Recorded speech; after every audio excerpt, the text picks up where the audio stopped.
Good evening to you and welcome to this program of Globespan. Tonight's discussion, it should be an interesting one because we have a panel of gentlemen who are pretty knowledgeable on the issues that we're going to be discussing this evening. We have, of course, regular guests, Mr. Ravi Dev. We have Ramber,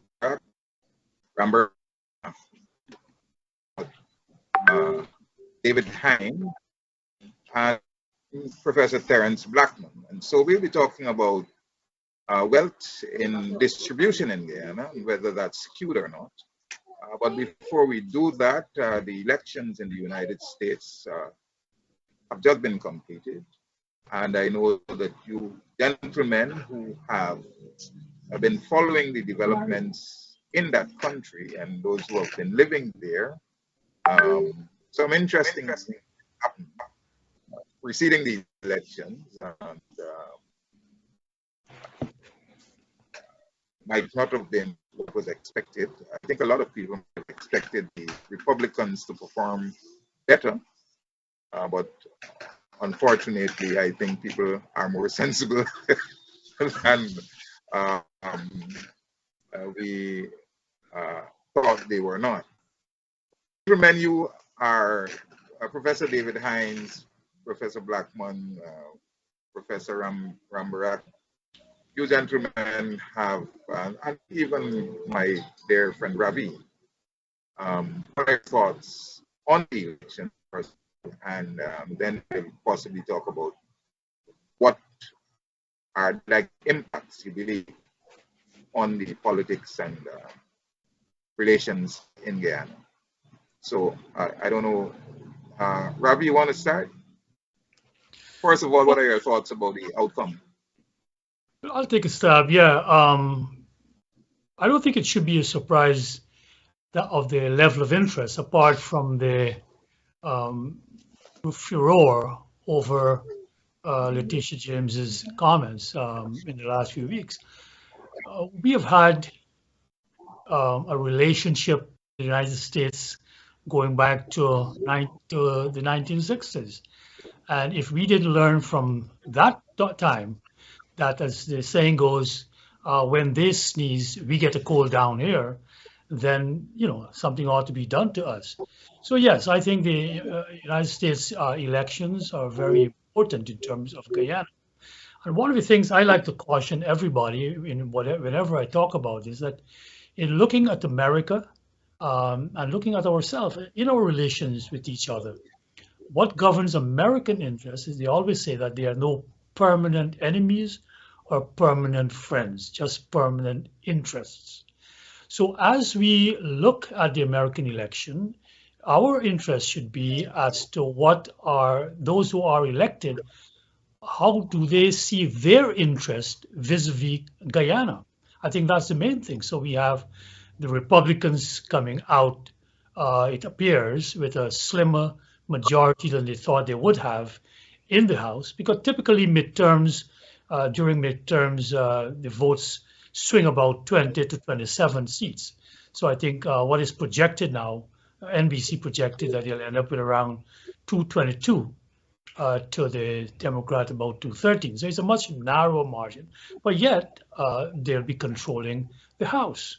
And therefore, whatever Biden's agenda may be as it unfolds, it'll be more difficult for him to execute that because the Republicans will have a say. And as far as we are concerned, the deep partisanship that has characterized American politics for the last decade or more, it also plays out in their foreign relations. And therefore, I do think it will affect us. Take, for example, the outcome that predicted. Are we okay there? Okay, yes. In terms of our localized politics playing out in New York City, I don't think anybody expected Letitia James to lose her seat. Yet her victory was much narrower than what the polls had originally shown. But I think even more interesting is that now that the Democrats have lost their majority in the Senate, Pelosi will not be the speaker any longer, and therefore Hakeem Jeffries' possible elevation to that position, because it was thought that Pelosi would step down, is now a non-starter because the position will not be theirs to begin with. So that'll be my initial comment on what I see in the elections.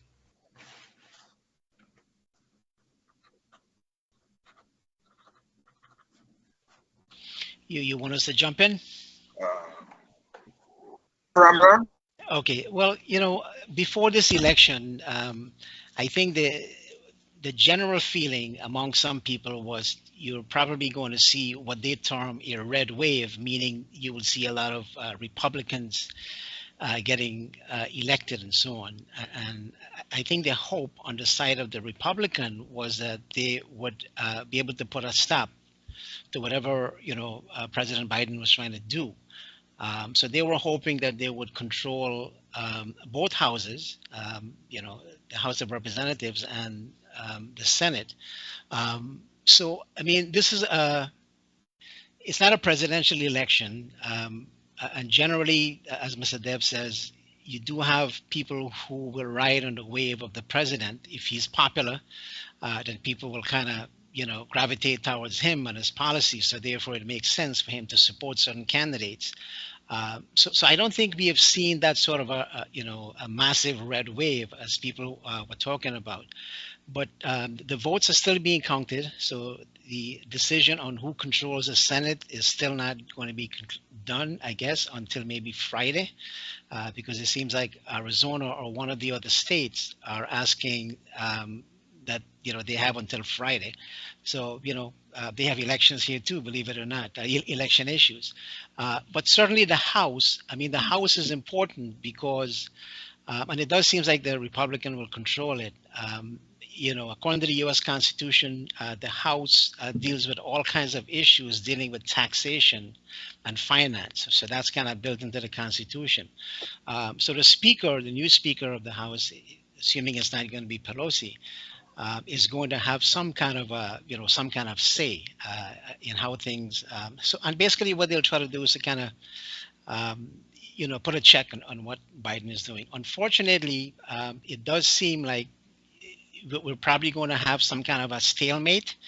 We don't have a parliamentary system here, so the president, and I'm sure you folks will agree, will be there for the next 2 years, right? There's no such thing as a vote of no confidence. So you're stuck. And so if it's a stalemate, and it seems like, you have the radical and the conservative elements who are going to go head to head, unfortunately, we may end up having that kind of situation. So not much will probably get done. But there are some things, that we see. One of the things we see, for instance, is the governor of Florida, who actually, I think he won by 20 digits. So, and he's been touted as a person, who could possibly be a leader for the Republicans. So that may put a spoke in terms of those who support Trump. Now, New York, where I live, is a blue state, meaning it's a largely Democratic state. Again, it was a close race. Not very close between the incumbent, Democrat, and Zeldin, who opposed her. So that didn't pan out.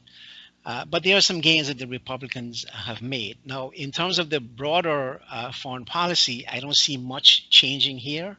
Biden is still there. I think the U.S. will still be concerned overall in terms of its policy to kind of, as they have done with Guyana, is to make sure that the democratic climate still exists. But I do believe that there'll be more pressure on some of the Democratic leaders to focus on issues, as we've seen, for instance, like promoting inclusivity. I've seen today in the Demerara Waves, there was a statement made by the U.S. ambassador in Guyana, And so I think you will see more of that. That's going to continue. But the U.S. will still be concerned in terms of its broader foreign policy, trying to keep the Chinese out of the region. Concerned about things like halting drug trafficking, money laundering, terrorism, and so on. But certainly, you're going to see that connection being strengthened in terms of trade. I mean, Exxon is there, right? And that's a powerful multinational corporation. So the U.S. Will try to work on strengthening that, that angle in terms of trade. So you're not going to see any change in that. So there's a future role here. I do believe, with this government, and I think the U.S. will be concerned whether it's through, the lobbying efforts by folks out here. I think the concern will still be to keep the U.S. involved in terms of what's going on in Guyana. So we'll have to see.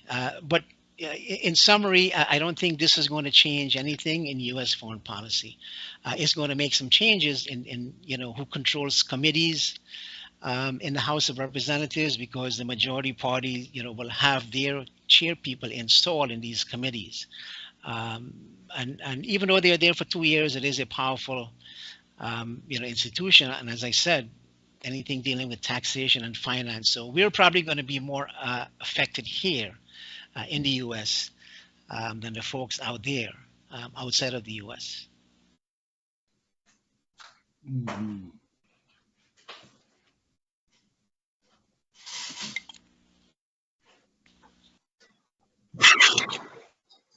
Blackman, what are your thoughts?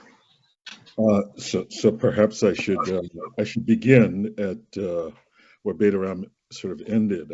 I did note the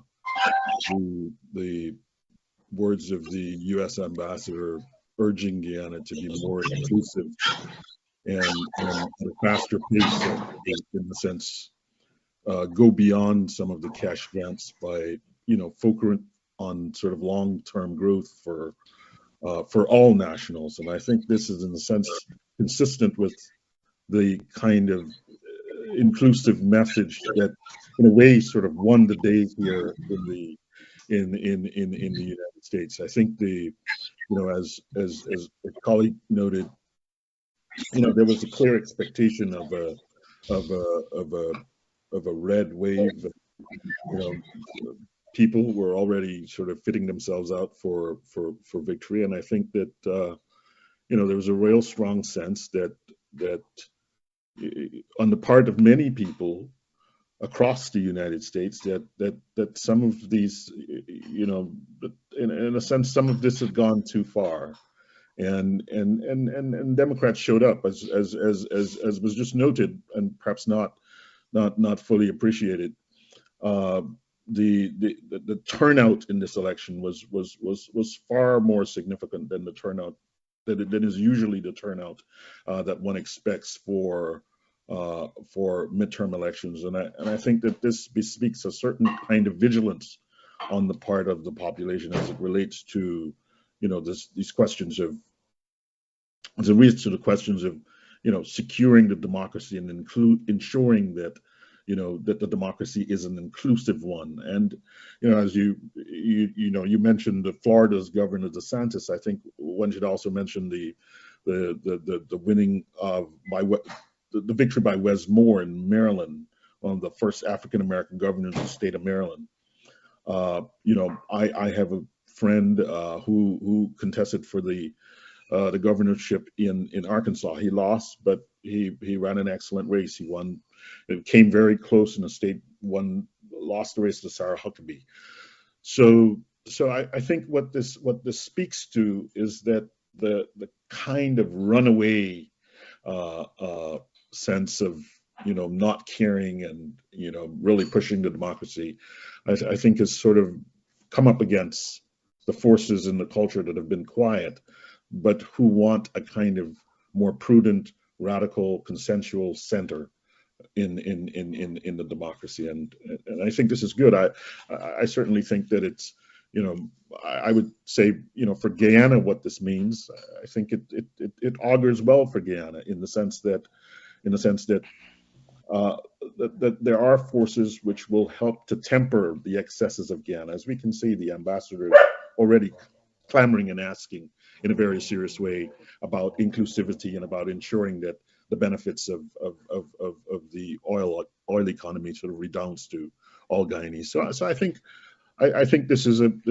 these elections are a good reflection of where we are here in the United States, and they augur well for Guyana in some very real way, in terms of balancing the forces that are at play in Guyana and hopefully creating some space for a middle ground to emerge that begins to look at the platform that is necessary to move the country forward.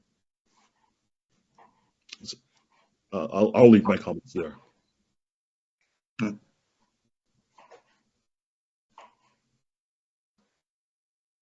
Dr. Hines, Yeah, I think there are a couple of narratives one can take away from these elections. The first one is, 6 decades of theorization about midterm elections have been defied by these elections. I mean, the old theory that the president party would lose big at the midterm.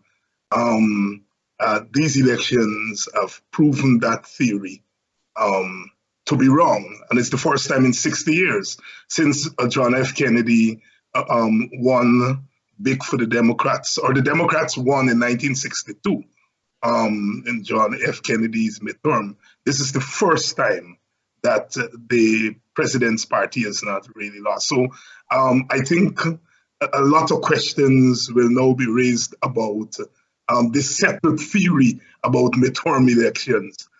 The second narrative I would say is, despite people are saying that American democracy was saved, I would say American democracy is still in question. Half of the electorate voted to give the Republicans control of one house and perhaps 2 houses. They have, after what happened on January 6th and Trump's behavior, for half of the electorate to still vote to put those people, and you have about 155 deniers who were re-elected to Congress. So I think the story of the saving of American democracy is premature. There's still a critical mass of Americans who are prepared to vote for the Republican brand.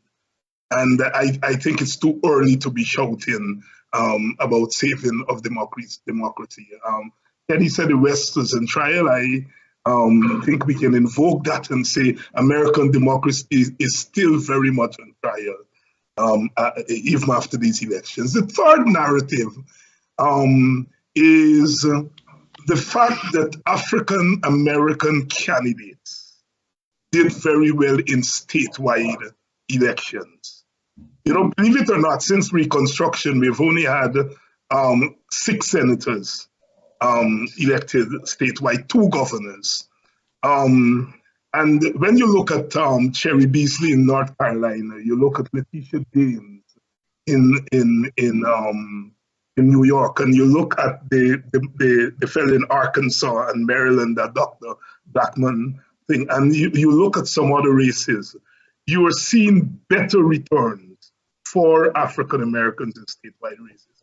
I rather suspect that a lot of it has to do with the activism and the reliable voting bloc, that's African American women, which is the most reliable voting bloc among Democrats. Interestingly, African Americans' registration rate is about 66%. But once they register, they then vote in larger numbers than all the other ethnic groups. So the turnout among African Americans tend to be around 60%. And that is remarkable. While you may have a larger registration rate among whites, they don't consistently vote in large numbers as African Americans. The other narrative is the the Rainbow Coalition that Obama won with, that Hillary Clinton did not embrace, or they didn't embrace her, but that Biden embraced and people were skeptical of, seems to have gotten life again. So young voters, both white and black, heavy African American turnout. I've not had a chance to look at the Hispanic numbers and Native American numbers and the Jewish numbers, because that was the Obama's coalition that won in 2 elections and that Biden to some extent took advantage of. But the turnout of young voters, both white and black, on issues such as abortion and democracy and so forth, points to a kind of ideological input in these elections. But it's not normally there. Americans don't vote on ideology. They vote strictly on things like race and so on. Race is the only thing that white voters tend to agree on electorally. So it's more an eclectic kind of approach to elections. But this time, on the question of Roe versus Wade, abortion and so on, you tend to see the young people injecting some ideology in the process. So I think it's a significant election. Whether it will lead to a realignment in American politics, nobody can say no, but you have a lot of food there to work with. As it relates to Guyana, I think nobody should be surprised that African American elected officials in America are now commenting negatively on the government of Guyana. Once the conversation was about elections, they weren't so much interested. Once this conversation moves to things like inequality, structural racism, extrajudicial killings, African Americans understand that kind of language, and they are going to link faith theory of black politics will kick in. And so when Letitia James makes that kind of intervention, it should not at all be surprising to us. And in many regards, the larger American establishment is going to take the cue from the African American officials. One can criticize the Rickford Burks and other, but I am saying the shift that we are seeing in terms of African American elected officials in relation to Guyana is not because of Rickford Burke, but it's in spite of the Rickford Burks and others that you're seeing that it was inevitable. I remember during the 5 months arguing with Freddie Kissoon on that issue, and he said African Americans, politicians would never. And I told him, watch, right? Because there's always been a foreign policy aspect to black politics. Show solidarity with African diasporan communities, whether it was apartheid in South Africa or helping to remove baby doc and so on in Haiti. There's always been a foreign policy aspect of black politics. Sometimes black elected officials are slow to understand the politics of so-called developing countries, but once they get their teeth into some of the issues, you then see the outcomes that we're seeing right now in the United States.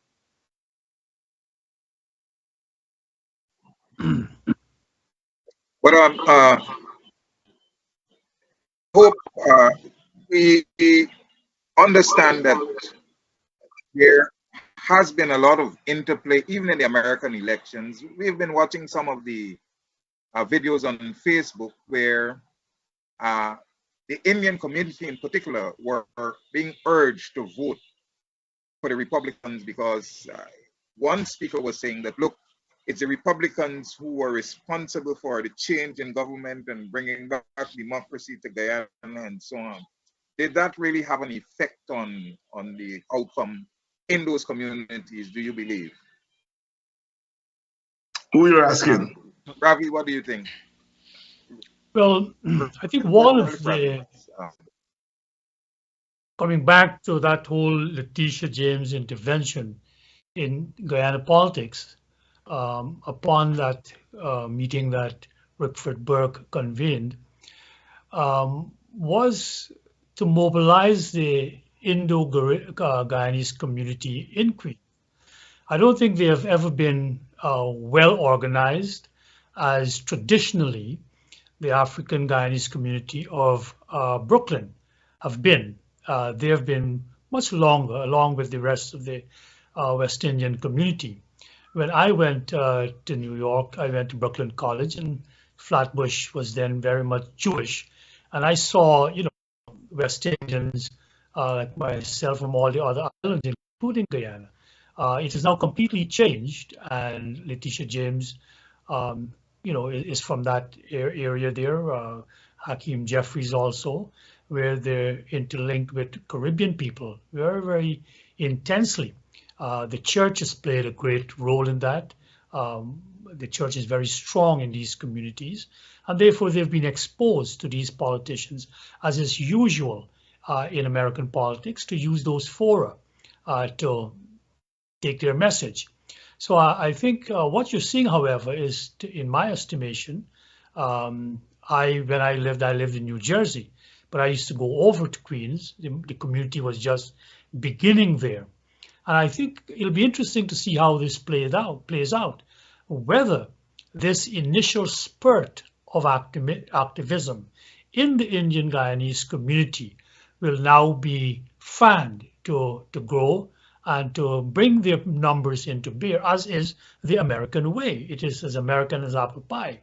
We may talk about Tammany Hall politics, where politicians, have their constituency that they can invoke with just a wave of their hand, and their ward captains bring out people. I don't think we're back there yet, but it's still there, where immigrants still can be mobilized to bring their, how do I put it, their concerns to bear.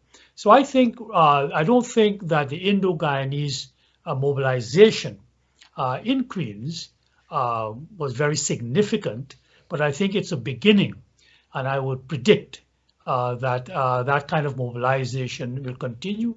In a sense, it has opened up their eyes to, I think, a potential power that they have in influencing change at a higher rate.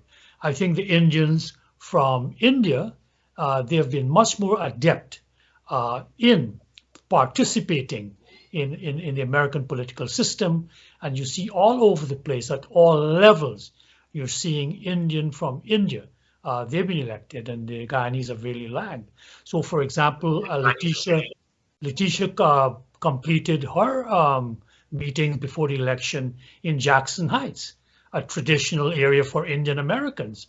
That's interesting because while the Republican fellow completed his election mobile campaign in Richmond Hill practically. So you can see that there's going to be a change there.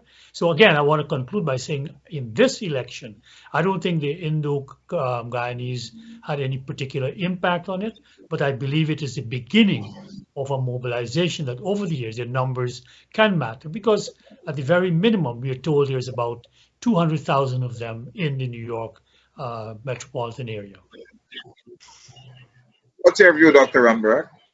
Well, I think the issue is twofold, right? One is, as Sadev says, the issue of mobilization. But I think the other major issue is that of getting people educated to the process, and then obviously the next step would be to get them registered. So I think Indians are coming from Guyana are pretty much sort of a new immigrant here, so they don't have that organization that's already exists.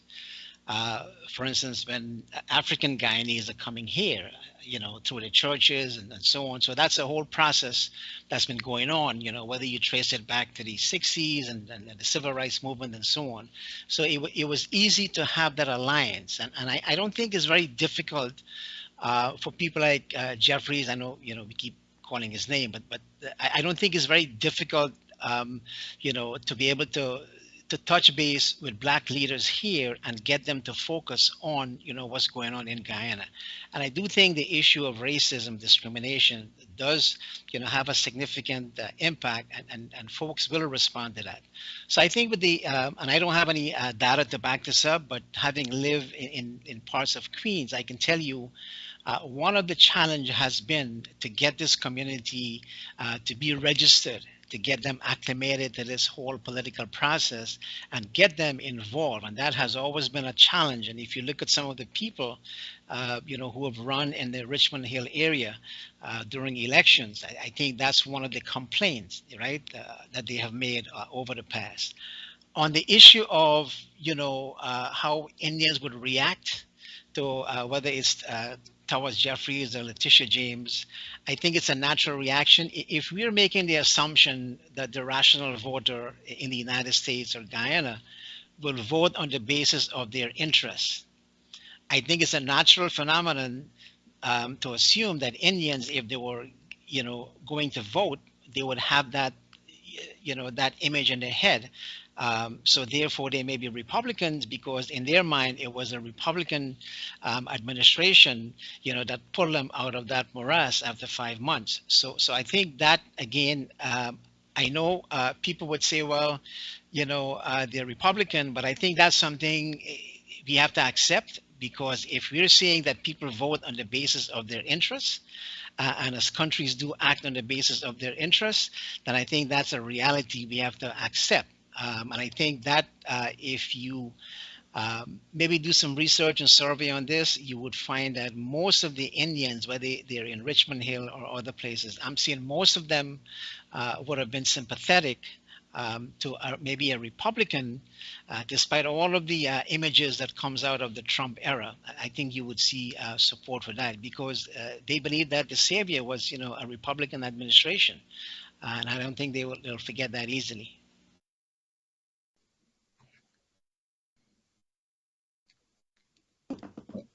Uh, Dr. Blackman, from what Ravi and Dr. Bedram would have said, and the response at the meeting that was organized by Burke and the coming out of the mayor and so on, do you see a kind of similar, can we say it's a reflection of Guyana happening in the United States in terms of polarization?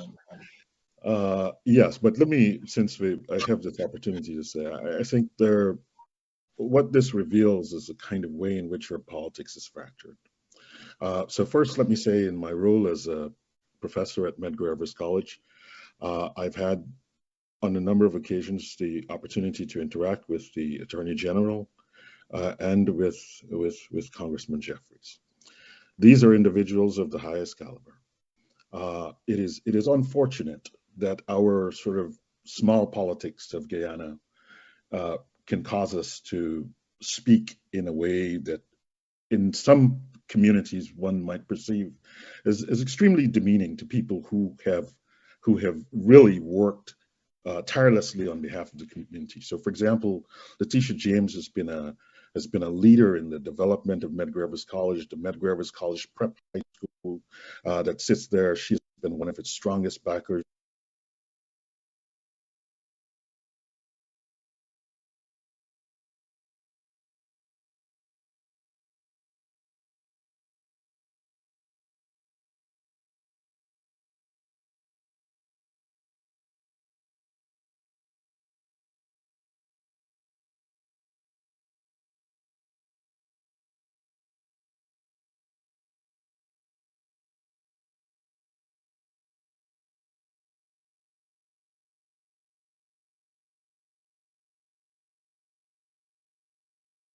In certain kinds of struggles. So I think that I wanted to sort of put that there. The second issue sort of always arises in the context of Rickford Burke. And I think, again, I think it's important for us as a government of Guyana to not engage Mr. Rickford Burke in this manner. In a sense, Rickford Burke is someone, again, who has been active in support of a community, and there are many people who feel very strongly that that you know, I mean, think for a moment about the police in Guyana issuing a wanted bulletin for, you know, a normal citizen in Brooklyn. You know, it smacks. It's not the kind of thing that really ought to be happening. And I think, I mean, I welcome this opportunity for folks here to say, you know, we should not condone the use of the government in that way. You know, Rickford Burke is an American, and he's entitled to speak, and he should be allowed to speak, as Guyanese should speak on these matters. So I think I've kind of said the issues as they relate to the individuals who are a part of this. So now to the specific question of the Letitia James's, the Attorney General's intervention on behalf of what she perceived as kind of some treatment that was untoward for Afro-Guyanese in Guyana, and sort of saying that she would use her office to impact that. And again, I think that is completely normal, as was evidenced by, we started this program with a statement by the U.S. Ambassador Sarah Lynch, who says, look, Guyana is an ethnically divided society, and so we will need to focus on inclusion, and that there have been many efforts to do so thus far, but we will need to do this at an increased pace. That's diplomatic speak for, you know, things are not all the way that they ought to be. And I think it's unfortunate that our Indo-Guyanese brothers and sisters who live here in the United States, who are aware of these things, are in a sense not more sensitive to these issues. So, you know, I think there are two levels of what I hope we can maybe turn the corner on and move beyond the kind of deadlock politics, which is to say, one, it is completely normal for what is occurring to occur, and two, there ought to be more sensitivity on the part of the Indo-Guyanese community here in the United States to some of these matters. And it is surprising that we get to this sort of place where, you know, someone is a bullhorn, and, you know, yes, politics is important, but I think we know enough, and we've been involved in enough of these things to understand that perhaps that is not the most effective. That is not the target of the politics, and it was no surprise that Letitia James won, and won handily across the state of New York. So I think it's a bit unfortunate politics, and one hopes that, you know, as a community we can do a bit better in terms of our understanding of what's going on.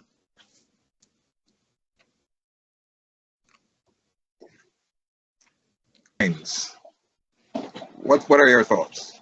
Yeah, I share a lot of the sentiments expressed by Dr. Blackman. My first response was that those fellows in Queens who were urging Indian Guyanese to vote for the Republicans were unprincipled. If you believe that your interests are better served by Democrats, the fact that an African American official gives solidarity to African Americans in Guyana should not then force you change from voting Democrats to Republicans. That was my first response, and of course that was I would say a partisan response. But looking at the thing in its broader context, I would say what we've seen in Brooklyn there around Letitia James and so on was inevitable. But once the Americans got so involved in our elections, to the point where they put the pressure of the American state via sanctions on one participant before the elections were declared was significant. Usually, Americans would put sanctions on you if the elections are ended and you refuse to leave office. Or, as in the case of Venezuela, where they feel that you're against U.S. interests and they put in, sanctions on you. Very seldom do they sanction one participant when an election is not being called, and that was significant. Now, once you do that, you open up the kind of engagement that we are seeing now, where our political response in America would be driven by what happens in Guyana. And we could be heading to a situation where Indian Guyanese would take a certain position, support of Democrats or Republicans, and Africans support of Democrats. Now, of course, that would be unfortunate, but it's inevitable. We know very much the Cuban situation, where the Cubans in Florida support the Republican Party over the Democratic Party because of what happened around the Bay of Pigs and so on and so forth. We may well be going down that road. And like I said, we can say that it's unfortunate, but it's inevitable given the nature of our politics and given the way in which the Americans intervened in the 2020 election. It was too much over the top. And you are bound to have blowback, you're bound to have reactions, you're bound to have perceptions of who is my friend and who is not my friend. It wouldn't occur to me. Gregory Meeks, in a sense, came down on the side of the PPP during the election. It would never occur to me to say to African Guyanese in Brooklyn or in his constituency, don't vote for him. It just wouldn't occur to me to do that. All right, I disagree with him, but I would not say to African Guyanese, don't vote for him. In the same thing, I disagree with Mia Mottley and Ralph Gonzalez and Golden and the other fellow there from Barbados, the former prime minister. I disagreed with their position on Guyana, but it would never occur to me to say to Guyanese in Barbados or St. Vincent, don't vote for them. It just wouldn't occur to me. So I think we are looking here at political culture. We are looking here at a shift in political culture, and that going forward as Guyanese, our political culture, which we have developed a semblance, not full-blown, but there were a minimum of values that we held. That once we're in America, we're all Black. You know, our fate is linked. We'll join the African Americans. We'll vote Democratic, and so on and so forth. That is now being changed, and I am afraid that our political culture, both at home and abroad, is being affected by what happened during those 5 years. I was going to that. Dion, let me just come in here. I want to react to a couple of things that both Dr. Blackman and David said. The first one is about Mr. Burke. Mr. Burke committed certain acts which, in the view of the law enforcement agencies in Guyana, they felt was unlawful, illegal, and he has been charged.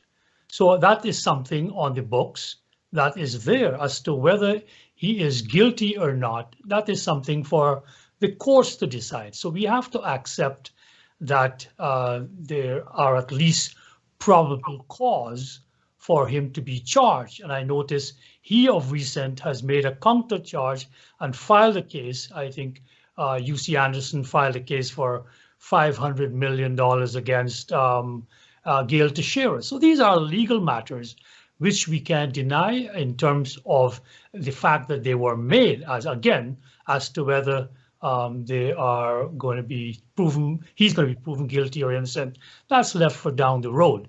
So coming back to Miss Letitia's outburst, I would say, or reaction in terms of taking this visceral position on behalf of Mr. Burke without looking into the details. Some of the claims she made as to what he is facing were totally incorrect. So what I would like to say in going forward, I see another unfortunate development in terms of the overall so-called democratization in America, or where democracy stands. My position is that, unfortunately, America is leading in a wave of populism that is now sweeping the so-called developed democracies. So you have a far-right leader in Italy. You have one in up north in Finland or up there. So populism, in the sense of people picking or leaders picking certain grievances and reacting against scapegoats, reacting against these elites that they'll blame for all their troubles. So in a sense, you split things very simplistically. And that is, to me, what I see the danger in American politics, going down that road, where they are very simplistic analyses, if you may call them that, or solutions, like Trump blaming everything on immigrants or on China or what have you. And this, to me, is what Letitia James fell into a very simplistic populist response without looking into the nuances of what she was dealing with. And I expected better of her, because similarly, Mr. Jeffries, went back there, I remember Mr. Jeffries' uncle, who brought that charge against City College, one of the, the pioneering efforts to fight racism in America academia. I have respect for these people because you have a history. And I don't think she did justice to that notion of being nuanced, of being understanding, of not accepting these simplistic labels. So to conclude, what I want to speak to both David and Terence, I see that the danger, that what will play out here now, unless we move back from this populist position, and it's happening in Guyana too.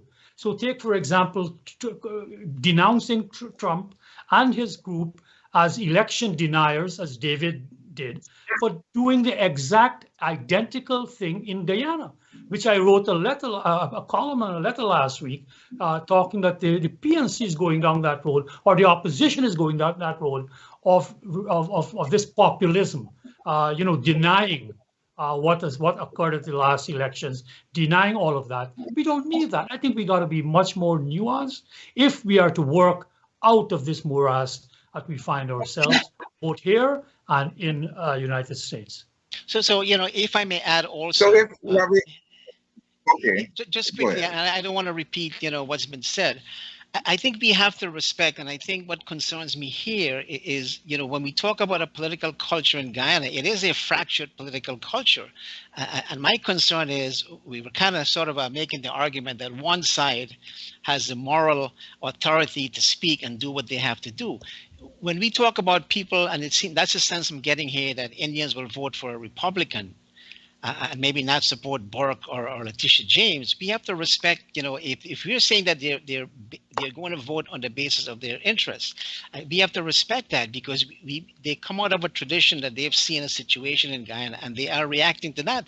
And it's the same way that blacks in America are responding to what is best in their interest. Regarding Rickford Burke, I've seen a video clip that is going around social media where he's saying, and I'm quoting, that Georgetown must burn. Now, that's not something you want to be able to spread, because it seems like Rickford Burke does have a lot of clout, because the PNC is also very fractured in Guyana. And I would add this. When the PVP was elected in 1992, I was in a debate with Mr. Rickford Burke in Queens. And one of the things that he was gung-ho on is that this election in 1992, coming out of that long tradition of PNC oppression and rigged election, was that the 1992 election was rigged. And Mr. Burke was on that panel with me, and that was the position he held. When you look at what they are doing, and I want to put the onus back on what they are doing. When they make that lobbying effort on behalf or to try to convince Letitia James or Hakeem Jeffries, somehow that concern about the other half of Guyana. We talk about America with this election. It is a very divided society in the United States right now. So we have to recognize, and we always have to put our foot in the shoe of the other folks who are out there. So I don't see that element of what Rickford Burke or what Letitia James are doing in terms of lobbying on behalf of all Guyanese, and that part of the element is missing. And I think we seem to be giving legitimacy to what he's doing, but there are some things that he's doing that may be that may be dangerous for Guyana, because if he has that tremendous influence in Guyana, because the PNC is really fractured, the leadership is not strong. The language he preaches, again, if he's saying Guyana, Georgetown was born, then that is going to be a problem. And I think the Guyana government has to respond to those things, and especially when that kind of language is being fomented in a society that is very fragile.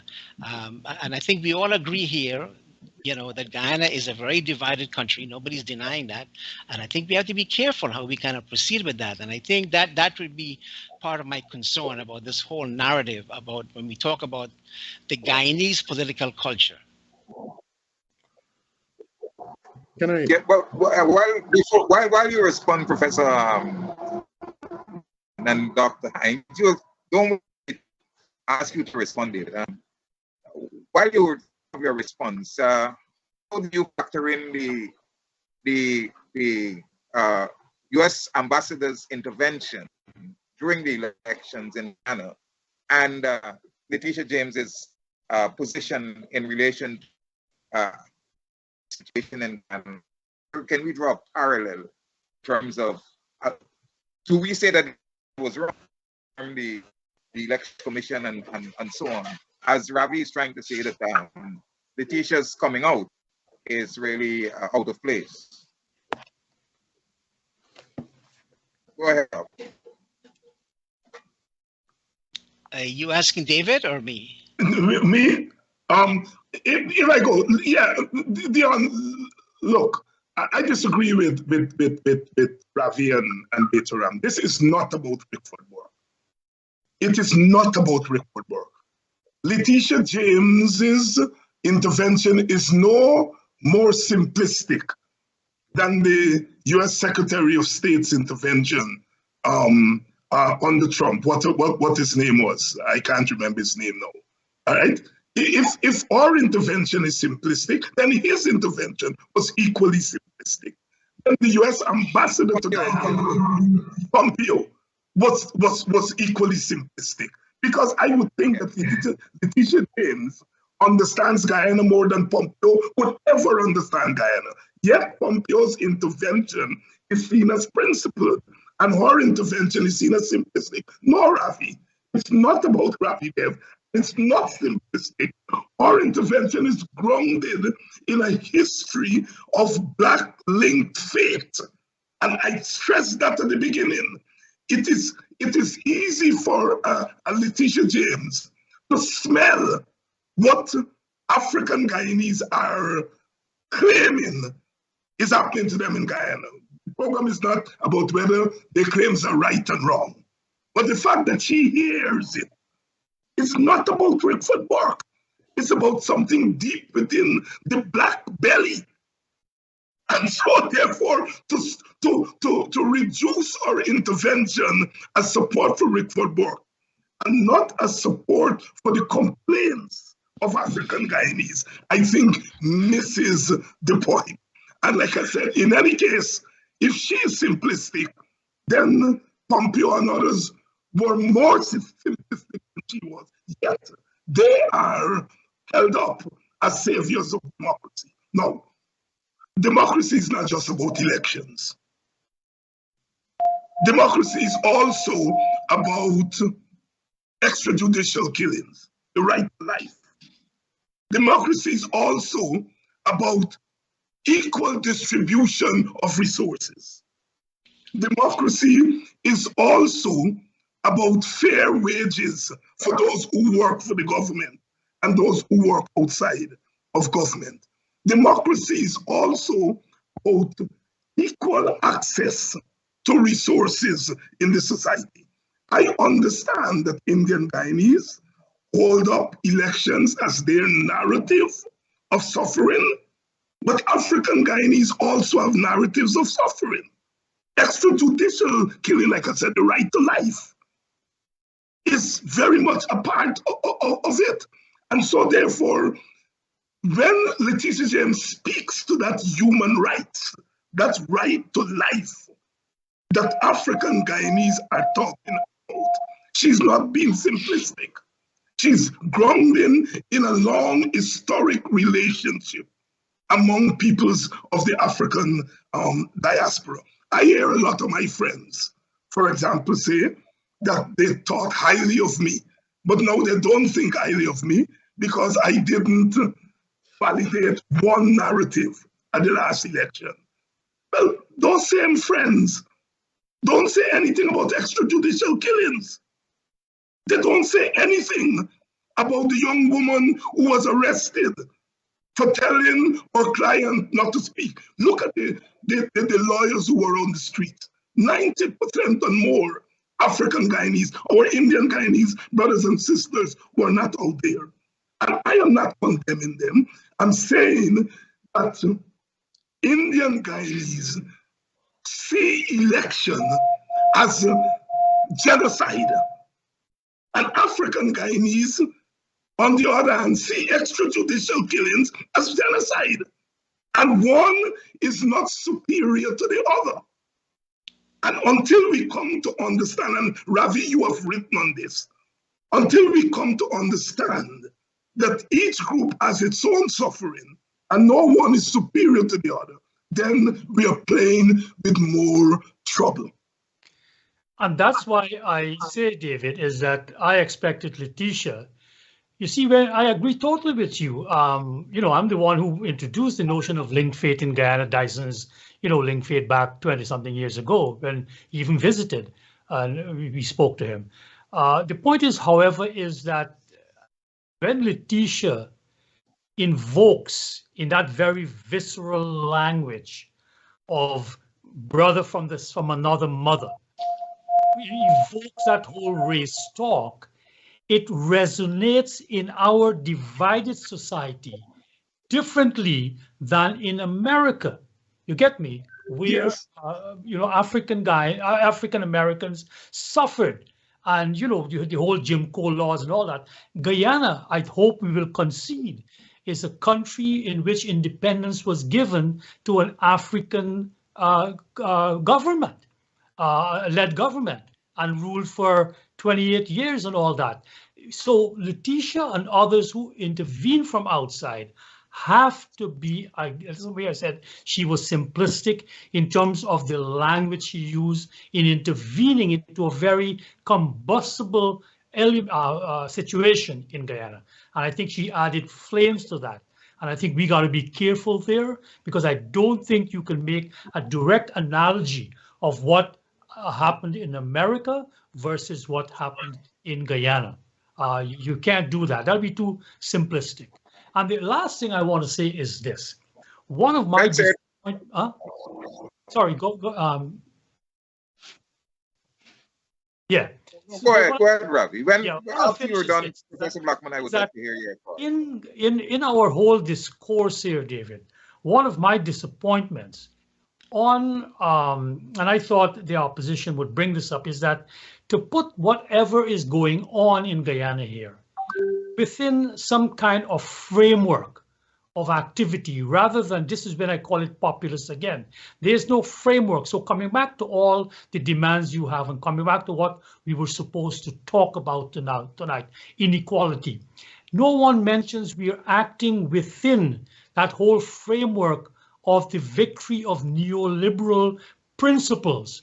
And so if we want all the things you talk about, don't we then accept that it's not going to happen within a neoliberal paradigm in which the market makes all those decisions that you talk about there? You know, the whole notion of what kind of distributive justice should we apply in a country like Guyana? Nobody brings it up, and that's my frustration with the opposition. And I speak as one who sat as an opposition member. I say this, like I said, with my hands, you know, to the heavens.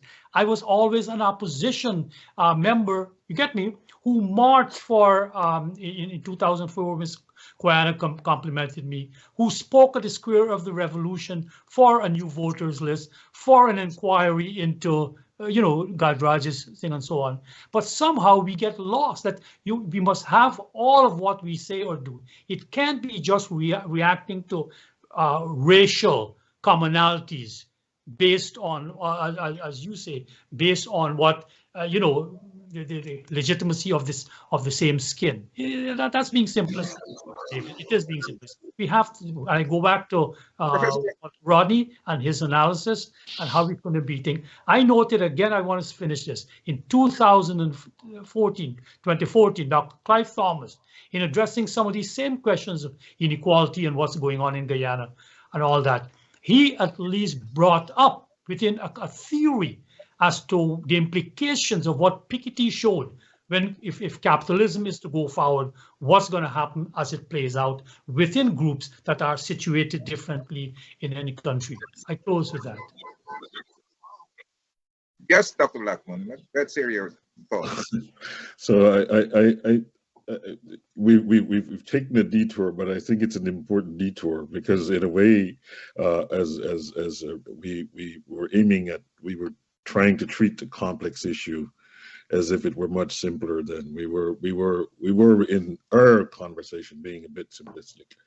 And so it's good that we're kind of, in a way, going down this path so I'm not here to defend Rickford Burke or to defend Hakeem Jeffries or to defend Letitia James, the Attorney General of the State of New York.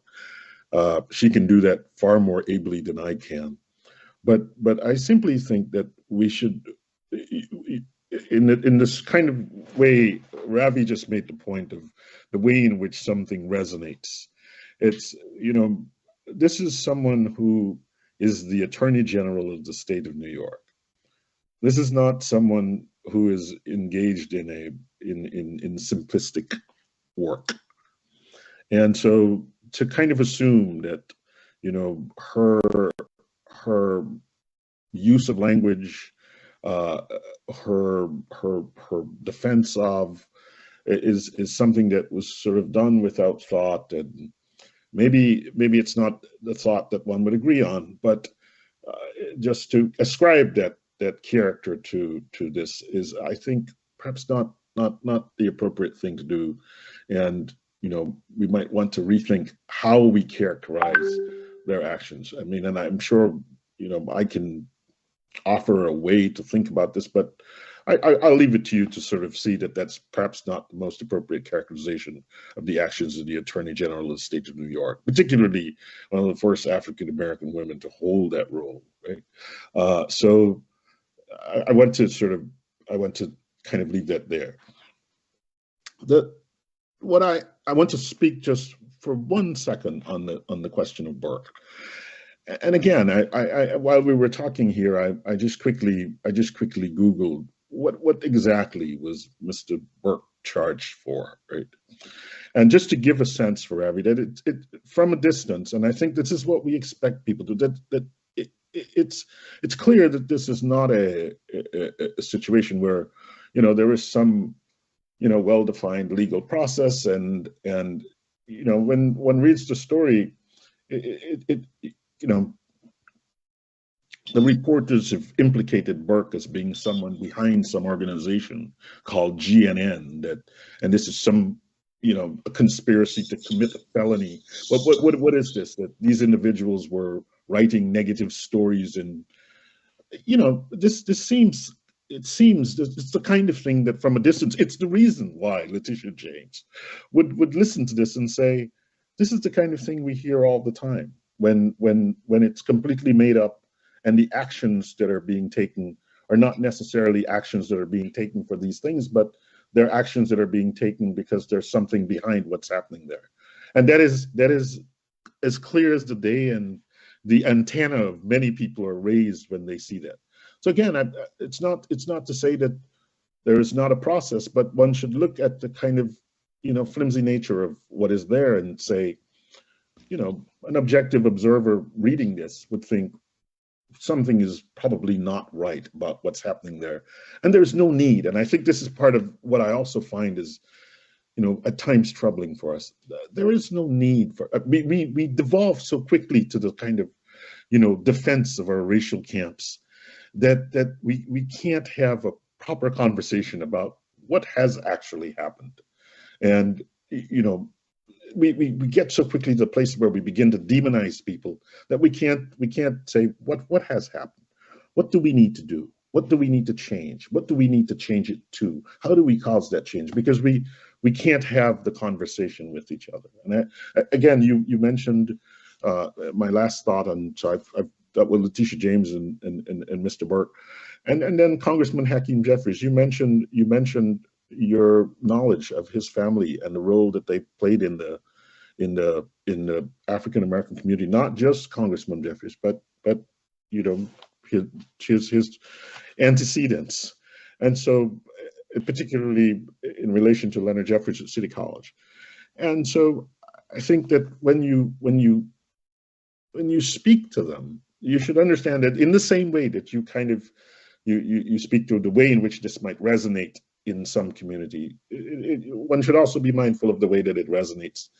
Your words and your thinking about it resonates in some communities, right? And even just among the folks who are here on the program, right? So I think we have to find more nuanced and more life-affirming, self-affirming, community-affirming language to talk with each other, and not immediately devolve into our defense of, you know, our racial and ethnic prerogatives. These things, I think, ultimately are important. But if Guyana is to move forward, we have to find a way to have a substantive conversation across these lines that is respectful and holds all communities with a certain kind of dignity. Well, you see, Terence, this is where, again, we differ. This is where you're making certain conclusive statements when you should be held tentatively, which in terms, you're saying that the evidence is flimsy against Burke. I don't know. This is not my place as a trained attorney from New York.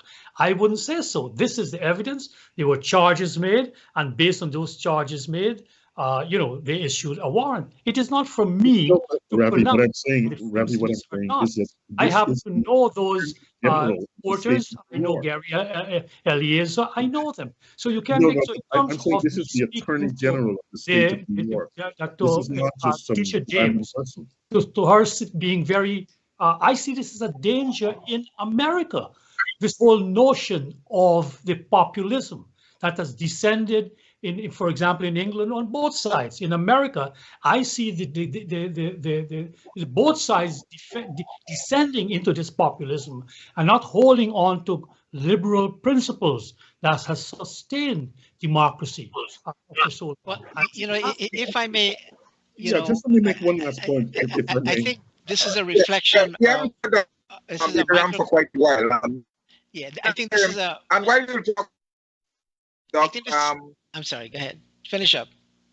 I don't want to talk over you. But I think this is a microcosm of what we're dealing with. Go ahead. In Guyana. Just for the record, I took classes with Professor Leonard Jeffries at City College. I did my bachelor's there. And this is a time when City College was going through a process. And I think being part of that, I understood, or I learned about the Black concern at that time. And that forced me to leave Sophie Davis. You know, that's a medical school. After a year, I gave that up and I decided to study political science and history. And of course, my parents went crazy. But when we talk about Jeffries, my simple point is that yes, there is a narrative, and I think David will agree with this. And he always says, I am speaking, my truth, and I'm speaking about African. I know them well. That's part of, that's part of who I am. And I think we also have to recognize, yes, Guyana is a society, is a multi-ethnic society, but it's also a divided. Nobody's denying that, there are many people, and I will tell you, who will say, look, and yes, elections is the way to go. And those people can't run a cake shop. They don't know how to run a country and so on. Yes, we have all of that.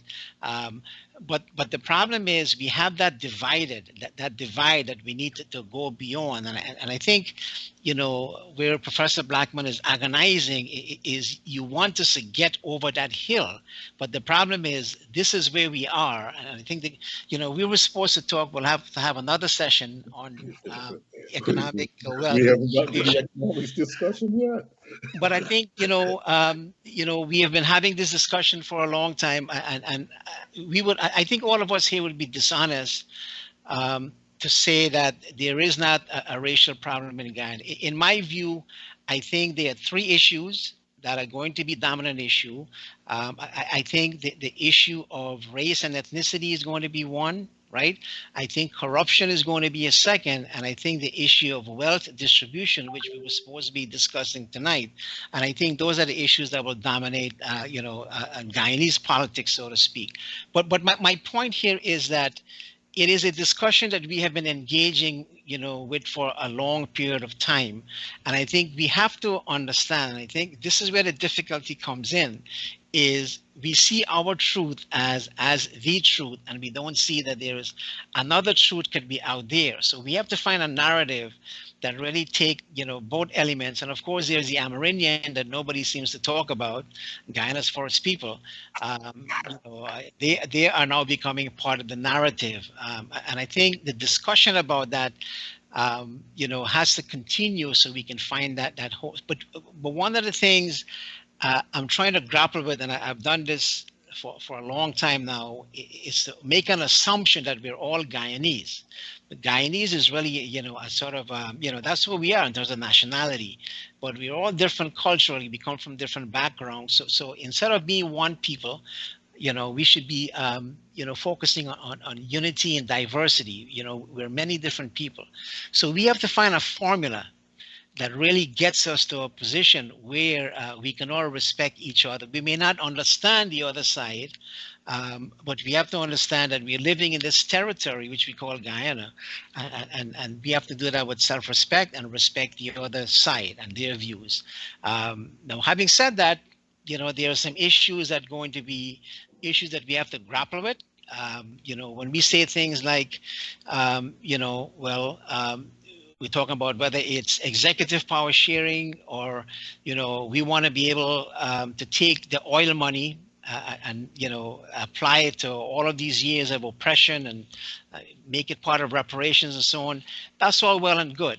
But my concern also is to understand that there's a narrative that also has to be taken into consideration. And that's the Indian narrative that I think that I always try to bring on the table, because I can tell you one of the things I'm doing now, looking at culture, right? In the 1930s, Indian culture, you got a head start because, Indians were fighting this sort of a colonial environment to be able to have that voice, to negotiate that space, right? But then that voice was eclipsed under the PNC regime, and I think that continues today. So my concern is, where is that voice? Where is that cultural voice? You look at the institutions in Guyana. We talk about discrimination. Yeah, it exists. But what about those institutions, that doesn't recognize the existence of other people, whether it's the army or the police or the civil service or the national cultural institutions. So I don't see all of those things represented. So when Letitia James, and again, I'm sorry to come back to her, as much as we may like her, when she does make that reaching out, I think she needs to understand that there are also constituency of hers, who may have different opinion, and she has to be able to take that. I can understand you come from that Black tradition. Yes, you're connected to to your people, but you know, we live in a society where there are other people in Guyana who also have a voice, and hopefully, as a person who understands, who come from that tradition, will be receptive to the fact that yes, there are other side, there are other concerns. So if I'm going to leave New York and try to get the folks in DC to listen to my perspective and what Rickford Burke is telling her, she needs to also understand that there's another narrative that has to be on the table. So my last point is that I know we're going to come back to this discussion on wealth distribution. I did a lot of research, but I think it's all going to go to waste. But I think it is an important topic, and like I said, that's going to be one of the three dominant topics we need to address in Guyana, and of course the mechanism as to how we're going to get there. Dion, if I may respond to my, yes, go ahead. Go ahead. Go ahead. Oh, if I Because, may I mean, respond to when my, we talk about, you know, this narrative that you're Ravi and breaking up. Dr. Ramrat are Oh, we couldn't hear you Yes, because your mic keep going on and off. You're breaking up, Dion. no, I'm talking about, you know, both you and Dr. Betaram's, you know, idea that, okay, there's this other narrative. You were saying that the court hasn't proven the case of Rickford, I don't know, and so on. But if you follow the record of what has been happening in Guyana in terms of the use of authority of the state and the police and so on against a certain section of this society, isn't it logical to conclude that this is another trivial trumped up charge and allegation?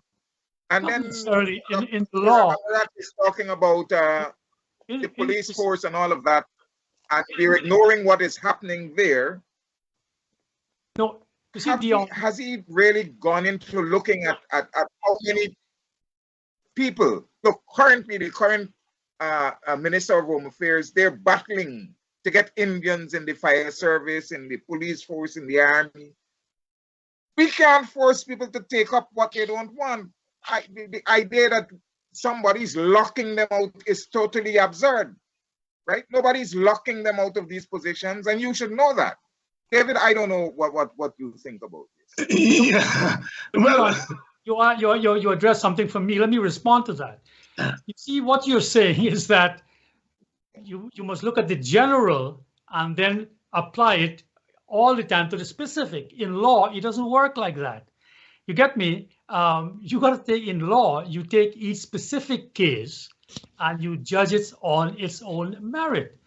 Not because a lady was, a working girl at nights in front of St. George's Cathedral, if she accuses a fellow of rape, the judge is not going to assume that, she's just pulling a thing there. No, you have to judge each case on its merit, and that's what I was saying there. That's right. Before pronouncing them innocent, you got to go through the lines, and at this juncture, it's still open. It's still an open question. We may have our assumptions, or all of us do.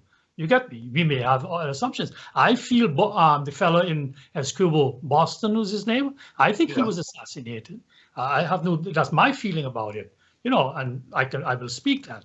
But that's my feeling. But definitively, until somebody is brought to trial and tried and convicted, you can't say they're guilty.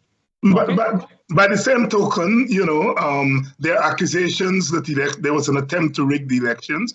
Until the election petition is heard and so on, it shouldn't come to a conclusion. But, one side has come to a conclusion. So I'm following your logic, Ravi. But I wanted to address the point you made about neoliberalism.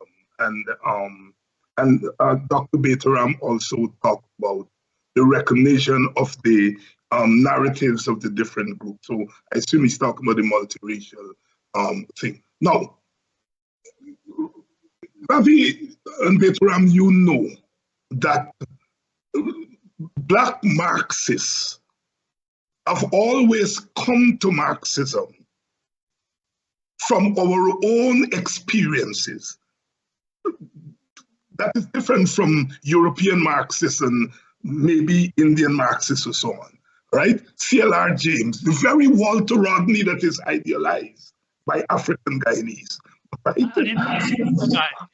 Right? And to grapple with the question of race and class. Ravi, you introduced me to an interview that Rodney gave in Canada, where he said one has to deal with the question of one's own identity, racial identity first.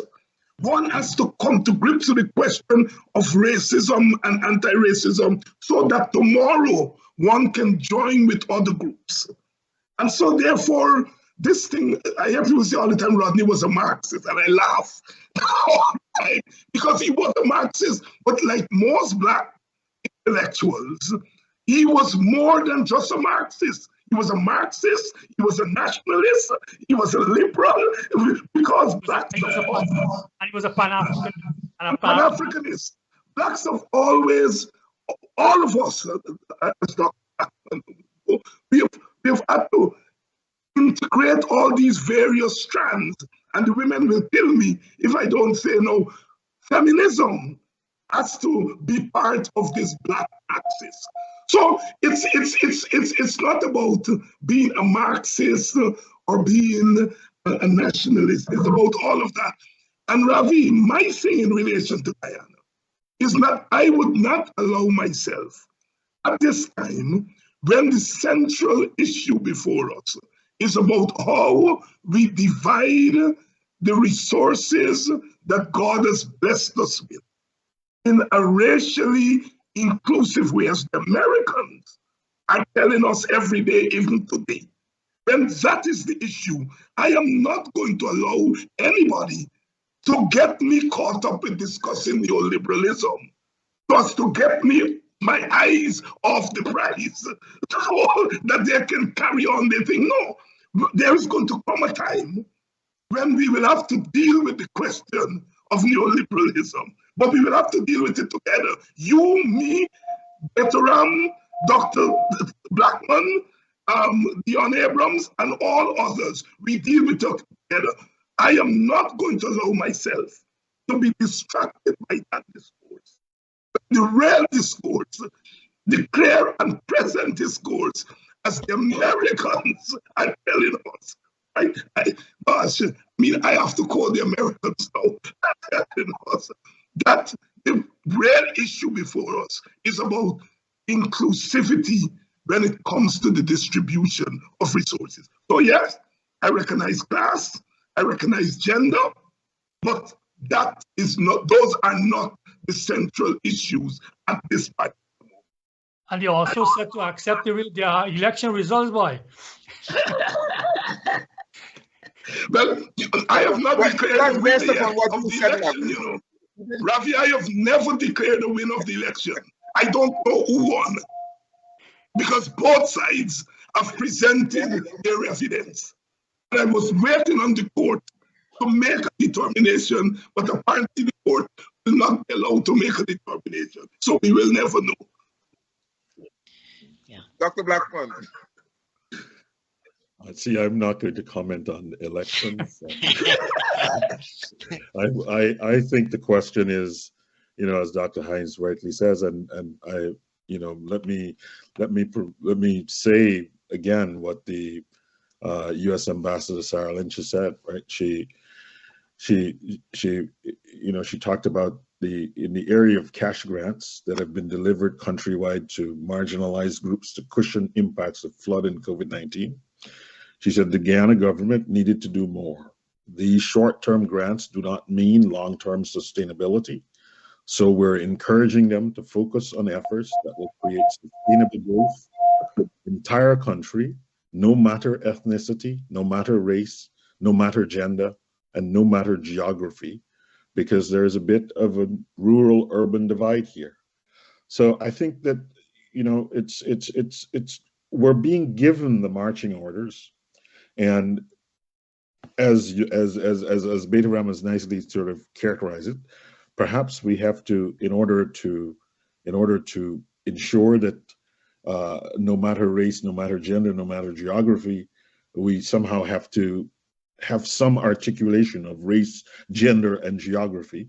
But I think that that's the business that we ought to be involved in, and we need everyone around the table.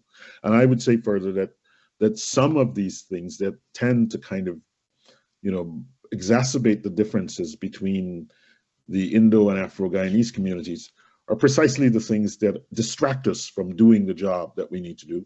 And in a way, I sort of hope that our continued conversation here kind of gets us to the place where we start to, put forward some proactive, some rational, some objective ideas about, this area of cash grants. So in preparation for our program, I looked at the website for the Ministry of Finance. I was looking for data on wealth distribution in Guyana. Unfortunately, there's very little data. There's almost no data on the Ministry of Finance website that relates to wealth distribution in Guyana. None. But what one finds there is a number of things that have to do with cash grant dispersals. And it would be interesting, as sort of Ravi has noted, to have beyond a theory of crisis for the distribution of, but some kind of economic sort of animating idea that has been contributed to by all of the parties involved, saying, we're going to have to do the following things. We're going to have to find ways to disperse monies. Earlier today I was talking, I don't know whether you've read the article by Mosa Telford. There's an article by Mosa Telford in the Sabric News. Mm-hmm. And so I read this article. And so, the essential characterization is like, look, okay, I don't want to drink a whole gallon of the oil, but I want to taste a sip. And so we have to begin to think about ways to have an inclusive tasting of a sip across the society. And this is, I think, the argument that we have to bear down on. And it requires us to kind of, if I take your lot, it requires us to all be mindful of each other's narratives that we bring to but we have to get to the table and have to do the actual discussion about how the cake gets cut. Because if we don't, I fear, as the article that I really would recommend that to viewers, as the article that Ms. Telford wrote. It's a very well written article about, it kind of juxtaposes, this, $70,000 Wagyu beef with sort of some of the realities of the way in which people are living. And it speaks to the way in which, some economic issues are hardening. And I think that's the issue for Guyana. And if Guyana if we're not smart here, we're going to lose. And we have lots of examples of countries like Guyana losing this game. And so, that's where I'm coming from in this conversation. We have to talk about racial issues. We have to talk about issues of gender. We have to talk about the urban-rural decline. We have to talk about, what are ways in which we can diversify the army, but we also have to talk about ways in which we can diversify the banks and access to finance. And those are questions that will allow Guyanese to take advantage of the opportunity. And if we don't get there, then it will be to our detriment, and our children and grandchildren will judge us very harshly.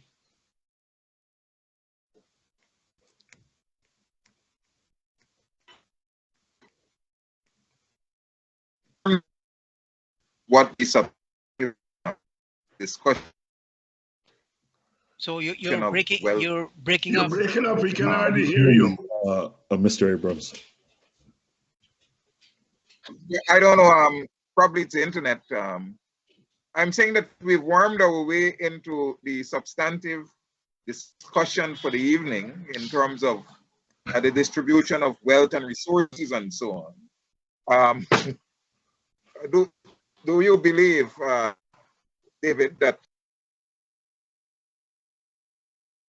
as Professor Blackman has said, information is not readily available in terms of how the government is treating with the wealth of the country? And we get a sense that operated to hide the necessary information that it will give us. We don't get information on the distribution of house lots in terms of, we get a big number, But in terms of the distribution by race and class and so on, and who gets what, you don't get this information. You normally get our big figures of 10,000 house lots distributed this week, 20 distributed this week. Who gets what? Nobody knows. All right.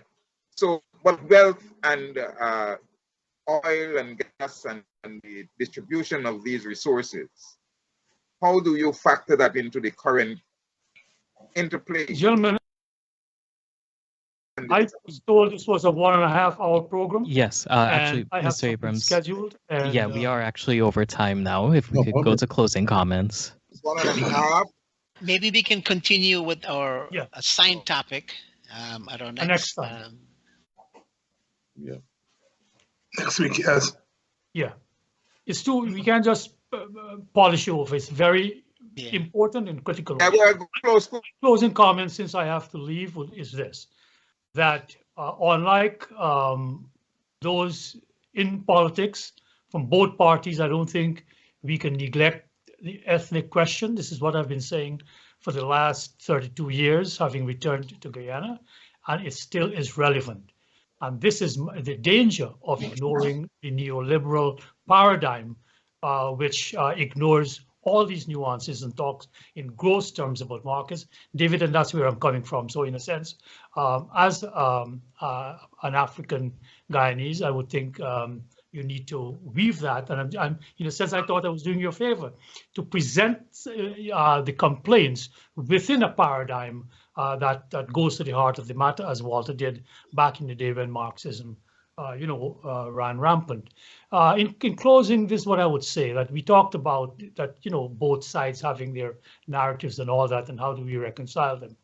Hegel, he looked at the play Antigone, and he came to a conclusion that, a tragedy is not really, the way we typically think of it. His view of a tragedy is a situation when it's not a matter of who is right and who is wrong. It's a situation where both sides have rights. And the problem is neither side would concede to the other that they have a right. And until we get to that point where both sides in Guyana concede, and I wrote this 20 years ago and I was castigated, from my community for saying so, that both sides have their rights, so to speak, in an absolute sense, which you cannot ignore. But to deal with it, you have to accept the right is grounded in how the individuals view themselves, which is ethnically in Guyana. And a lot of people want to skirt around that issue, and it ain't going to work. So with that, I would like to say thank you, gentlemen, for a healthy discourse. And I don't mean any disrespect to anyone, including Letitia James or Jeffries or anyone else in my presentation. It's just that is my feeling as to where we stand right now. Thank you, gentlemen. Yeah. Thank you. Thank you, Ravi. I'll just make this brief. I know we went off topic tonight, and we're going to have this discussion again. But since we're off topic, I'd like to introduce one more, which I think it's something, it's unfortunate that we don't have a female voice on the show. But one of the things that we're seeing, and I had a friend from Canada call me because he was so troubled, and he's a therapist. And one of the things, we talk about race and so on, but there's an issue which is really troubling, which we've seen in the last few weeks. If you pick up the newspaper, you see where women were chopped, they were set on fire, they were beaten up by the husband. And I think that is something, we're concerned about a lot of different things, bigger issues maybe, but this is a serious issue that I think, it's something, and I wanted to bring that out there. And I think for me, it's part of a therapy to kind of mention that it is an issue that you see every day, and it seems like nobody is speaking out, on behalf of these women. And that, again, that cuts across race. It's all over. So it's something that hopefully can be addressed at the national level by the people, who holds political power. So having said that, Dr. Blackman. Yeah, so I actually, I'll close by saying something in a conversation sometime back with Dr. Vibert Cambridge. We talked about communication and the importance of communication as a way of constructing a sustainable future. And I think that this is, at this moment, we really have to think deeply about how do we communicate with each other across these racial and ethnic and, as you just identified, gender lines in a way that allows us to share our knowledge, and in a way that allows us to envision the future and to kind of motivate the action that is necessary to make that future work. And I would say, and this was something that emerged in our conversation. I think we have to go back and look at the historical record, and we have to look for places and look for times when, and look for circumstances when we have seen a cohesive Guyanese action across a race and class lines. It is this kind of thing that is necessary in order to move us forward. And we're not going to move. I mean, trust me, we're not going to get there if we're constantly, doing things that antagonize each other and force each other into camps that make it very, very difficult for people to, to act with goodwill across racial camps, across ethnic camps, across the gender divide, et cetera, et cetera, et cetera. So for me, I see clearly now this point is about communication and finding ways to communicate in a way that will nourish and transmit and share and envision a new future and motivate the action that is necessary. Yeah, Okay. I would like to take off from where Dr. Blackman left off. And as a veteran of one of those moments, that is the Rodney WPA moment of the 70s and the 80s, where we moved to some kind of racial cohesion, ethnic cohesion, albeit it was in different circumstances. And what that whole experience has taught me is that you cannot impose solutions on people from the top. That one has to, what Rodney used to call, engage in active struggle in order to arrive at that point of cohesion. In the 70s and 80s, there was some consensus that the government of the day was out of control. And so therefore, the circumstances presented opportunities for joint racial action. I don't think that in the present circumstances, those opportunities are about to come, largely because the very thing that economists would say would lead us in that direction, and that is wealth. The coming of wealth seems to have played a negative role in terms of that march towards cohesion. And so, as a veteran, I would say that we have to engage what is before us and continue to do that. We have to do like we're doing here. Remove ourselves sometimes from the scene of the crime and have a conversation. If Guyanese can see 5 men, unfortunately there are no women, but 2 Indian men who believe strongly in their Indian identity. I can't speak for Dr. Blackman, but one black man who feels very strongly about his identity. My name is Blackman. So. And I think if people, Guyanese of both races, see more of this, that we can have a conversation clearly with our differences, clearly with our differences, but yet can spend an hour and a half talking civilly to each other. I think that could send some signals that can help to clear the way so that we can get to that place. But like I said, one has to engage what is before us, while at the same time engage in the possibilities that are necessary for us to get to that point that we all want to get I want to thank you all for being part of tonight's program. I want to apologize for the listeners for taking you over. I actually thought somehow got received in terms of 2 hours and 1.5. But I think the discussion was interesting. We did divert from the topic should have, but I think it was worth listening to the views of all of the individuals here, and it's a healthy way to move forward. I want to thank you again for being with us, and I want to thank all of you, gentlemen, Ravi, Dr. Rambarang, and Blackman Hines, for the host, the persons behind this program, to have you engage in this way. Do have a good night until